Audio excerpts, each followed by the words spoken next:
Hello everyone, welcome to वेदी scholar classes. आज हम नेक्स्ट चैप्टर शुरू करने जा रहे हैं जो है ह्यूमन फिजियोलॉजी। और नेक्स्ट चैप्टर में सबसे पहला जो टॉपिक है हमारे पास वो क्या है? Digestion and absorption. तो जो भी खाना आप खाते हैं उस खाने को पूरी बॉडी में डाइजेस्ट करना है। खाने का हर एक कंपोनेंट हमारे एलिमेंट्री कैनाल के अलग अलग पोर्शन में डाइजेस्ट होता है। तो वो सारे पॉइंट्स एलिमेंट्री कैनाल के कौन कौन से हमारे जो पार्ट्स हैं वो रहते हैं, वो काम कैसे करते हैं, कौन से कंपोनेंट की डाइजेशन कहाँ पे होती है, ये सारी चीजें हम इस चैप्टर में डिस्कस करेंगे। अब सबसे पहली बात है कि खाना खाया क्यों जाता है, खाना खा क्यों रहे हैं। तो फूड जो हम ले रहे हैं उसका मेन पर्पस है कि हमें फूड से क्या लेनी है? एनर्जी लेनी है। और उस फूड से एनर्जी कैसे निकाली जाती है, ये सब कुछ हम कहाँ पे पढ़ते हैं? रेस्पिरेशन में पढ़ते हैं। ठीक है जी। जब हम रेस्पिरेशन वाला टॉपिक पढ़ेंगे तो वहां पे हम ये चीज देखेंगे कि जो खाना आपने खाया, जो कंपोनेंट्स आपने निकले हैं हमारे फूड से डाइजेस्ट होके, उनको किस तरह से उनसे हम एनर्जी निकालेंगे और उस एनर्जी को हम अदर कामों में जो है वो यूज करते हैं। तो अगर हम बात करें कि कौन कौन से कंपोनेंट जो हैं, कौन कौन से मेजर कंपोनेंट ऑफ फूड रहते हैं, तो हमारे पास मेजर कंपोनेंट ऑफ फूड हैं कार्बोहाइड्रेट्स, दूसरा है हमारे पास प्रोटीन्स, और तीसरे हैं हमारे पास फैट, या फिर मैं बोल सकती हूं लिपिड्स। तो ये हमारे पास मेजर 3 कंपोनेंट्स होते हैं। जो भी खाना आप खाते हैं उसके मेजर 3 कंपोनेंट्स होते हैं। क्या क्या? एक हमारे पास है कार्बोहाइड्रेट्स, दूसरा है हमारे पास प्रोटीन्स, और तीसरा है हमारे पास फैट। तो अब हमारे पास जो है, जैसे आपने खाने में क्या खाया, आपने खाने में चावल खाए, आपने खाने में दाल खाई, और दाल को आपने तड़का भी लगाया था। तो चावल से आपको क्या मिला? चावल से आपको मिले कार्बोहाइड्रेट्स। दाल अगर आपने खाई है तो दाल से आपको मिल रही हैं प्रोटीन्स, और अगर आपने तड़का लगाया है तो तड़के में आपने क्या लिए हैं? फैट लिए हैं। तो मेजरली 3 ही कंपोनेंट्स हमारे पास जो है वो प्रेजेंट हैं। तो इनको हम बोल देते हैं मैक्रोन्यूट्रिएंट्स। इनको हम क्या बोलते हैं? मैक्रो कंपोनेंट्स या मैक्रोन्यूट्रिएंट्स। ठीक है। फिर हमारे पास आ जाते हैं कुछ माइक्रोन्यूट्रिएंट्स। इसके अलावा और भी तो कुछ कुछ होगा खाने में, जैसे हमारे मिनरल्स आ जाते हैं। हमारे पास मिनरल्स आ गए, हमारे पास विटामिन आ गए, हमारे पास वाटर आ गया।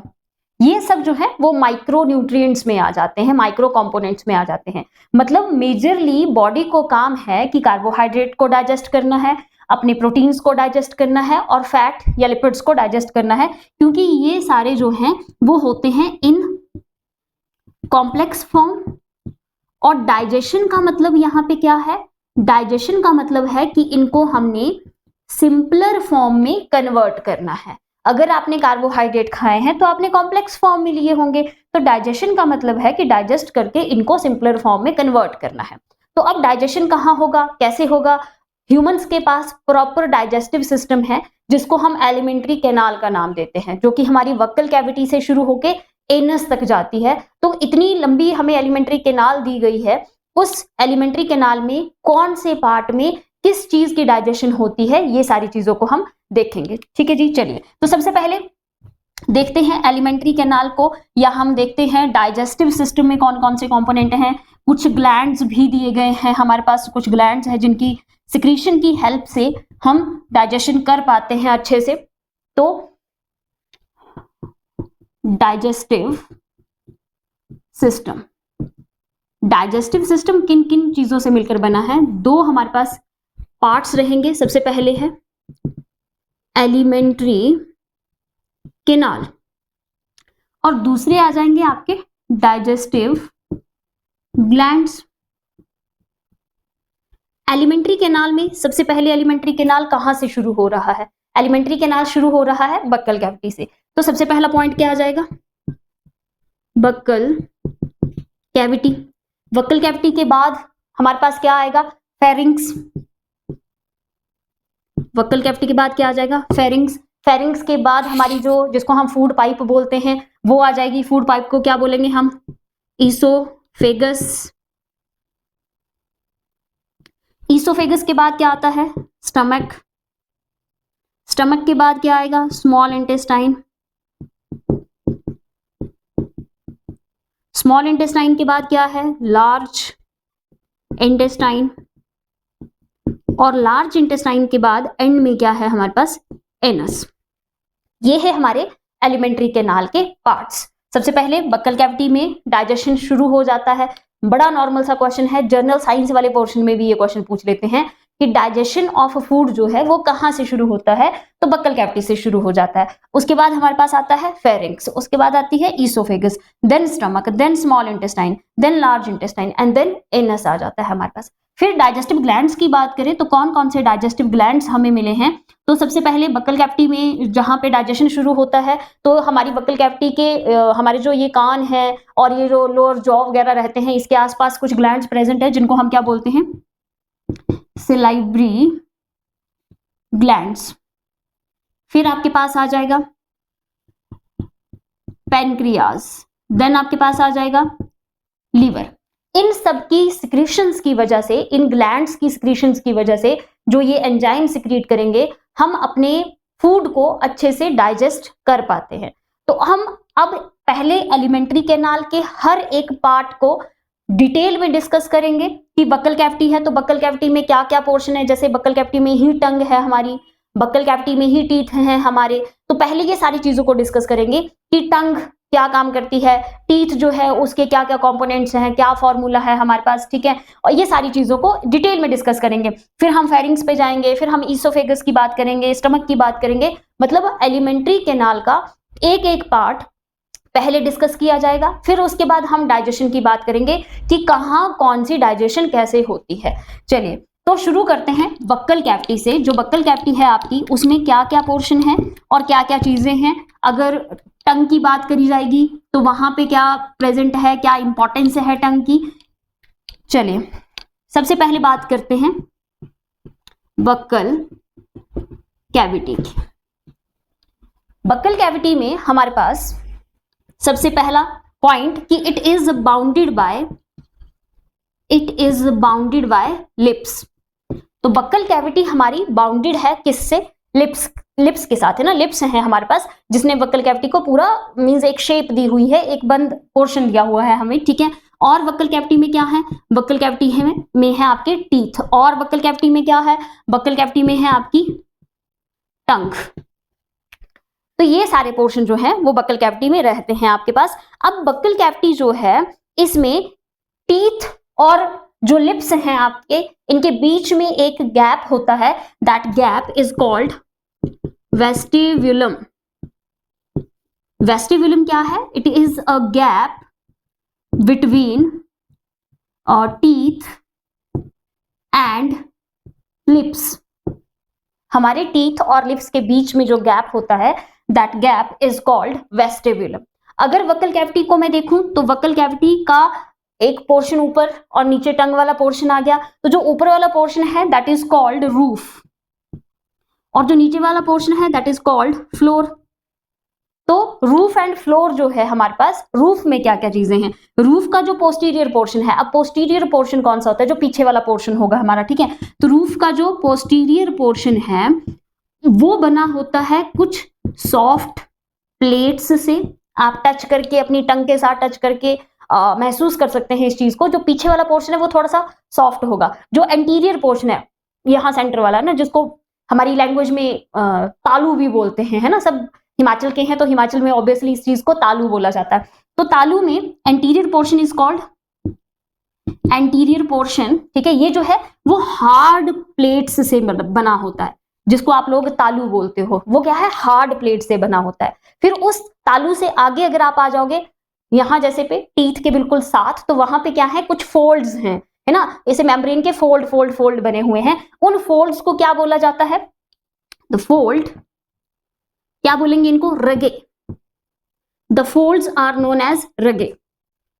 ये सारी चीजें आपकी बक्कल कैविटी में है ना। पहली चीज तो बाउंडेड बाय लिप्स, फिर आपके पास आ जाएंगे टीथ, फिर आपके पास है टंग, फिर मैंने बताया कि टीथ और जो अपना लिप्स है उनके बीच में जो गैप रहता है दैट इज कॉल्ड वेस्टिब्यूलम।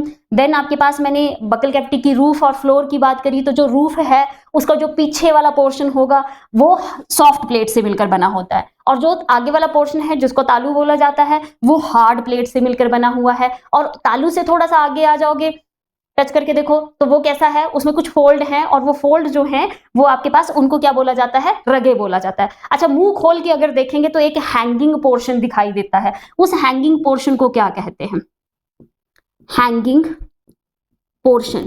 ठीक है, वो जो हैंगिंग पोर्शन आपको दिखाई दे रहा है पीछे पीछे, उसको क्या बोलेंगे, uvula. That hanging portion is called uvula. ये यूवुला क्यों दिया गया है, ये हैंगिंग पोर्शन क्यों दिया गया, दिखता ना ऐसे इस तरह से आपके पास, सपोज करिए कि ये आपका नेसल चैम्बर है, दैट इज नेसल चैम्बर, ये आपकी बक्कल कैविटी है। तो ये नेसल चैम्बर और बक्कल कैविटी आपको पता है दोनों ही कहाँ पे ओपन होते हैं, फेरिंग्स में जाके ओपन होते हैं। आप नाक में दवाई डालो तो कहाँ आ जाती है, गले में आ जाती है। आप जो है खाना खाओगे तो खाना भी कहाँ जाएगा, गले में ही जाएगा। तो आपके पास जो है, आपने नाक में दवाई डाली, दवाई कहाँ आ गई, गले में आ गई आपकी दवाई। तो ये गले में कहाँ पे आती है, ये आती है फेरिंग्स वाले पोर्शन में, फेरिंग्स वाले पोर्शन में। खाना भी फेरिंग्स में गया, बक्कल कैविटी भी open into pharynx and nasal chamber भी ओपन इनटू फेरिंग्स। तो इट मींस कि यहाँ पे जहां पे बक्कल कैविटी और ये नेसल चैम्बर ओपन होते हैं, यहाँ पे एक ओपनिंग है हमारे पास जो नेसल चैम्बर को भी कनेक्ट करती है। अब जब आप खाना खा रहे हो, कई बार होता है बच्चों के साथ ऐसा कि बच्चे खाना खाते खाते कुछ हंस रहे हैं जोर से या बोल रहे हैं, तो है ना, चावल का दाना नाक में चला गया या कुछ हो गया, इस तरह के इंसिडेंट बचपन में होते हैं हमारे साथ। तो वो कैसे, मुंह से नाक में कैसे चला गया, क्योंकि यहाँ पे एक ओपनिंग है, और खाना खाते खाते खाना जो है उसकी एंट्री कहीं नेसल चैम्बर में ना हो जाए, उस चीज को प्रिवेंट करने के लिए हमें क्या दिया है, यूवुला दिया है, दैट प्रिवेंट द एंट्री। यहां जैसे होता है ये यूवुला, यहां जैसे, ताकि जब आप खाना खाओ और आप खाने को अंदर लेके जा रहे हो तो वो जो यूवुला है वो उस एंट्री को बंद कर दे। ठीक है, it prevent the entry of food in nasal chamber. तो बक्कल कैविटी से खाना नेसल चैम्बर में ना चला जाए, इसीलिए आपको यूवुला दिया गया है, it prevent the entry of a food in nasal chamber. तो ये आपके पास जो है वो क्या था कि बक्कल कैविटी में नॉर्मली क्या क्या चीजें हैं हमारे पास, तो ये हमने डिस्कस कर ली। हमने वेस्टिबुलम की बात कर ली, हमने हैंगिंग पोर्शन की बात कर ली, हमने रगे की बात कर ली, सॉफ्ट प्लेट्स हार्ड प्लेट्स कहाँ पे होती हैं, ये सारी बात हो गई। हमारे पास टीथ है, टंग है, ये सारी बातें हमने कर ली। अब हम डिटेल में चलते हैं, दो चीजें और डिटेल में पढ़नी है, टीथ और टंग को डिटेल में पढ़ना है। जनरल साइंस का भी क्वेश्चन आता है आपके पास कि टंग का कौन सा पोर्शन जो है उसमें हम कौन सा टेस्ट आता है हमें, ठीक है जी। और आपके पास जो है वो ये क्वेश्चन भी आता है कि टीथ का एडल्ट का जो है वो फॉर्मूला क्या है, डेंटल फॉर्मूला क्या है, बच्चों का डेंटल फॉर्मूला क्या है। ये सारे क्वेश्चन जनरल साइंस के भी हैं और बायो वाले पोर्शन में भी बहुत इंपॉर्टेंट बनते हैं। तो चलिए सबसे पहले डिस्कस करते हैं डिटेल में टंग को।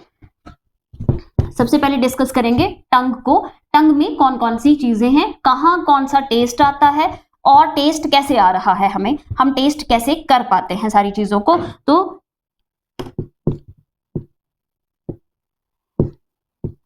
सबसे पहले डिस्कस करते हैं टंग को। टंग के सबसे पहला क्वेश्चन और इंपॉर्टेंट क्वेश्चन, और आई थिंक शायद पूछा गया ये क्वेश्चन है कि जो टंग है वो वॉलेंट्री है या इनवॉलेंट्री है। अब वॉलेंट्री और इनवॉलेंट्री का मतलब क्या होता है।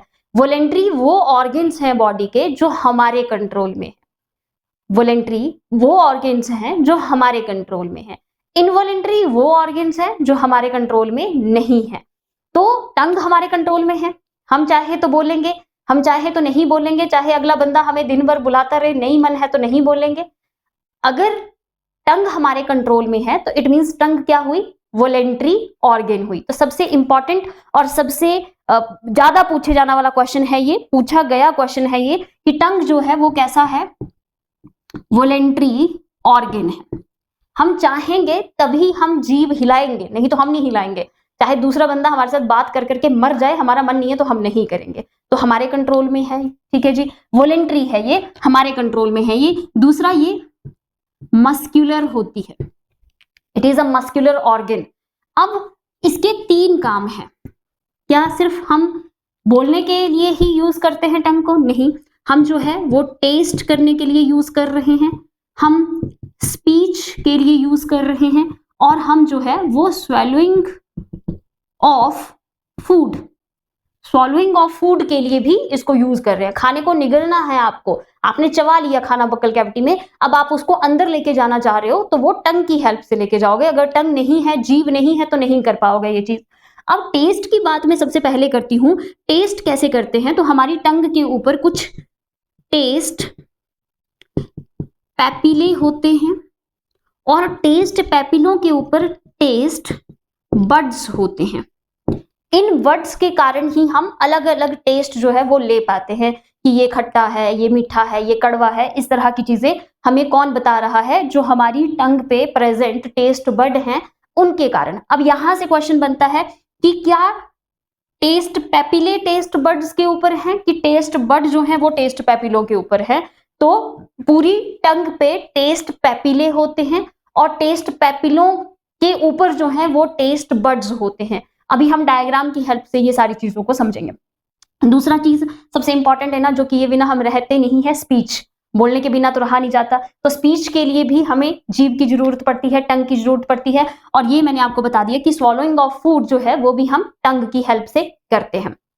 अब आपके पास टेस्ट पैपिलों की बात कर लेते हैं, टेस्ट बड्स की बात कर लेते हैं कि टेस्ट पैपिले कौन कौन से होते हैं और टेस्ट बड जो है वो कहाँ कहाँ पे प्रेजेंट होते हैं। तो आपने ये एक डायग्राम बनाना है।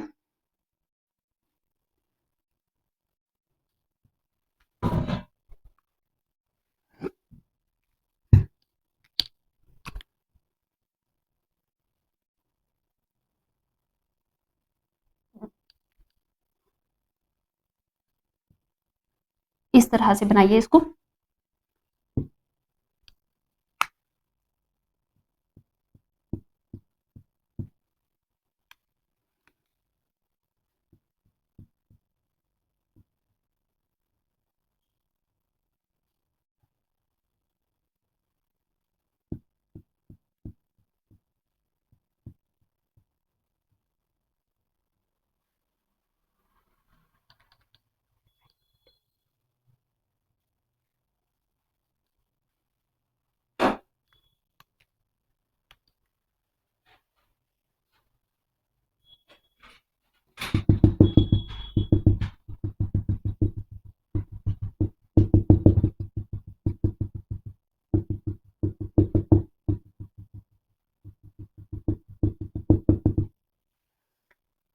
तो आपके पास ये है हमारी टंग। अगर आप शीशे के आगे खड़े होकर अपनी जीभ को ऐसे निकालोगे तो आपको ये सारे पोर्शन दिखाई देंगे।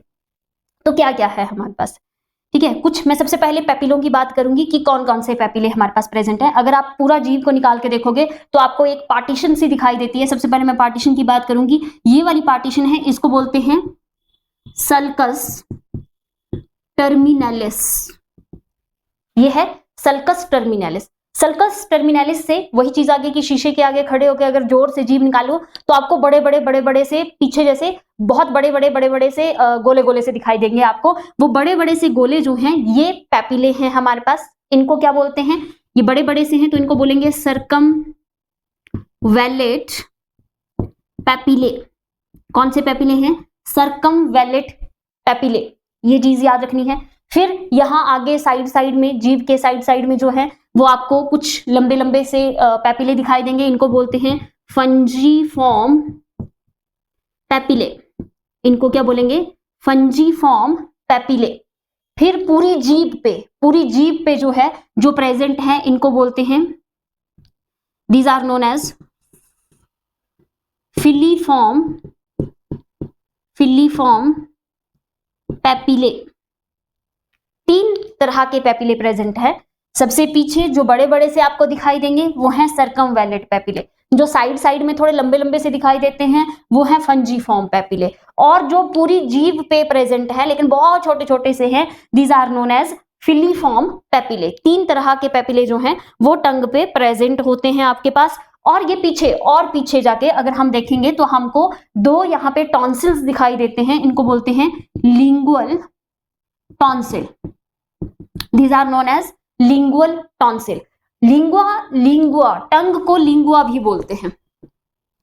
टंग को जो है वो लिंगुआ भी बोलते हैं हम। तो जो टंग के ऊपर प्रेजेंट टॉन्सिल है these are known as lingual tonsils. ये चीज को ध्यान देना है आपने। ये वाला जो पोर्शन है टंग का इसको हम बोलते हैं pharyngeal part, that is known as pharyngeal part of tongue। और ये जो नीचे वाला पोर्शन है आपका जहां पे पेपिले प्रेजेंट है, it is known as oral part of tongue. पीछे फेरिंजियल पार्ट ऑफ टंग और इस तरफ जो है वो क्या है, ओरल पार्ट ऑफ टंग है। आपके पास तीन तरह के पेपिले मैंने आपको बताया, ये बीच में पार्टीशन है, that is known as sulcus terminalis. Sulcus terminalis के साथ जो बड़े बड़े पेपिले दिखाई देंगे आपको, इट इज सर्कमवैलिड पेपिले। जो साइड साइड में है papillae, these are fungiform papillae. जो पूरे इसमें है उनको क्या बोला जाता है, फिलीफॉर्म पेपिले बोला जाता है। अब कौन से पेपिले के ऊपर कौन से टेस्ट वर्ड होते हैं इसकी बात कर लेते हैं हम लोग। तो कौन से पेपिले के ऊपर कौन से टेस्ट वर्ड्स हैं, तो ये देख लेते हैं। आपने बिल्कुल साइड में लिख लेना है डायग्राम के कि कौन कौन से टेस्ट वर्ड्स कहां कहां प्रेजेंट होते हैं।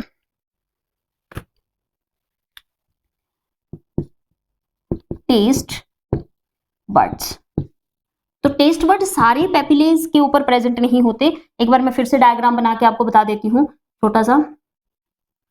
ये आपके पास जो है वो पोर्शन था, ओरल पोर्शन था। तो कौन से पोर्शन पे क्या होता है, यहाँ पे कौन से पेपिले बनाए थे हमने, यहाँ पे सर्कमवैलिड पेपिले बनाए थे। और यहाँ पे पूरा पोर्शन जो है वो बिटर टेस्ट का होता है। यहाँ पे साइड में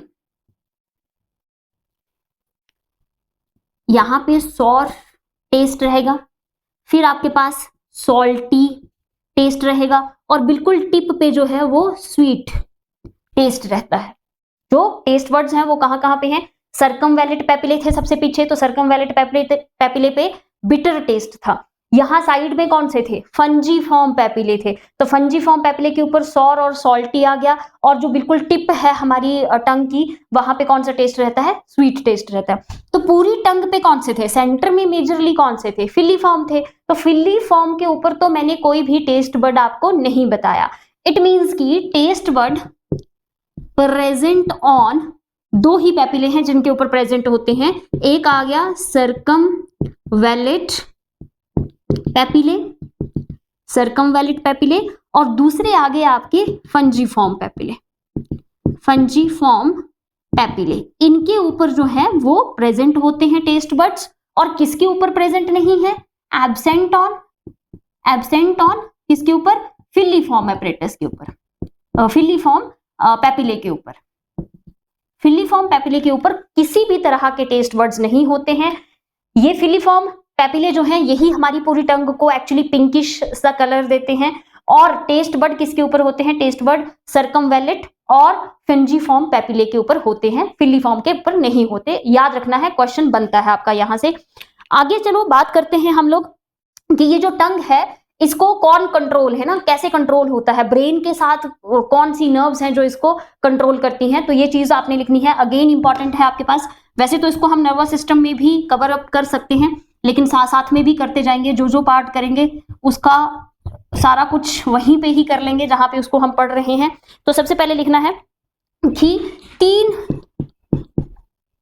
तीन जो है वो नर्व्स हैं जो इंफॉर्मेशन ट्रांसफर करती हैं फ्रॉम टंग टू ब्रेन और ब्रेन टू टंग।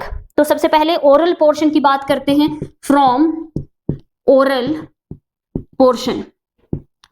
पोर्शन से ब्रेन तक जो है इंफॉर्मेशन कौन लेके जा रहा है, आपको कैसे पता चल रहा है आप क्या खा रहे हो, उसका टेस्ट कैसा है। तो कौन सी नर्व्स हैं जो इस चीज को कंट्रोल करती हैं, तो आपने यहां पे लिखना है नर्व जो है 8th है हमारी, दैट इज फेशियल नर्व्स।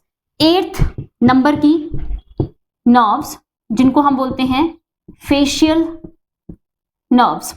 ये चीज याद रखनी है आपने कि ओरल पोर्शन को 7th नंबर की जो नर्व्स हैं वो कंट्रोल करती हैं, जिनको हम क्या बोलते हैं, फेशियल नर्व्स बोलते हैं। देन आपके पास दूसरा पोर्शन आ जाता है, दूसरा पोर्शन है फेरिंजियल पोर्शन। फेरिंजियल पोर्शन को जो है वो 9th नर्व्स कंट्रोल करती हैं। फेरिंजियल पोर्शन को 9th नर्व्स जो है वो क्या करती हैं, कंट्रोल करती हैं, जिनको हम बोलते हैं, these are known as glossopharyngeal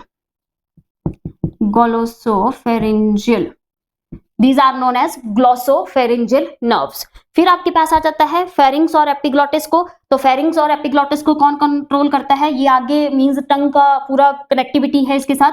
तो फेरिंग्स एंड एपिग्लॉटिस को कौन कंट्रोल करता है? तो 10th नर्व्स हैं, और 10th नर्व को वेगस नर्व्स बोलते हैं, तो ये कंट्रोल करती हैं। ये भी आपको पता होना चाहिए, पूछ सकते हैं क्वेश्चन, और आता ही आता है एक क्वेश्चन कि जो 12 करेनियल नर्व्स रहती हैं हमारी, इन 12 करेनियल नर्व्स में से कौन सी नर्व किसको कंट्रोल करती है, ये आपको पता होना चाहिए।